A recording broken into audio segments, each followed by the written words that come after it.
আমার নবী বলছেন আল মুমিনু লিল মুমিনে কাল বুনিয়ান, এক মুমিন আরেক মুমিনের জন্য একটা বিল্ডিং এর মতো।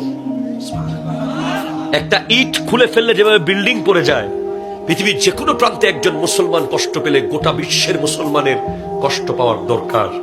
আমার নবীজি বলছেন সমস্ত মুসলমানরা, ইমানদাররা একটা বডি। ইনিস্তাকা আইনুহু ইস্তাকা কুল্লুহু, চোখে ব্যথা পেলে যেভাবে গোটা বডি ব্যথা পায়, পৃথিবীর যে কোনো প্রান্তের মুসলমান ব্যথা পেলে আমাদের ব্যথা পেতে হবে, এটাই ঈমান। ঠিক কিনা বলেন? আমি বলবো সুযোগ পেলে সংসদে যখন যাবেন, এবারের পাঠ্যপুস্তক ক্লাস 1 থেকে ক্লাস 9 পর্যন্ত যে বইগুলো প্রণয়ন করা হয়েছে, এগুলো একটু যাচাই বাছাই করে দেখবেন। এখানে অনেক অসঙ্গতি এবং ভুল ত্রুটি পাওয়া যাচ্ছে। যদি এগুলো তুলে ধরা যায়, আমি বিশ্বাস করি মাননীয় প্রধানমন্ত্রী সহ সংশ্লিষ্টরা অবশ্যই পরিবর্তন করবে। কারণ উনি আমার দেশে, এটা 98% মুসলমানের দেশ। এই দেশে ইসলাম ছিল, ইসলাম আছে, ইসলাম থাকবে। ঠিক কিনা বলেন?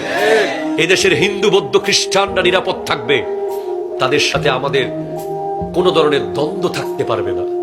তাদের মন্দির, তাদের গির্জা, তাদের পেগোড়া, এগুলোকে আমরা জীবন দিয়ে প্রটোকল দিয়ে যাব। কথা বলেন ঠিক কিনা?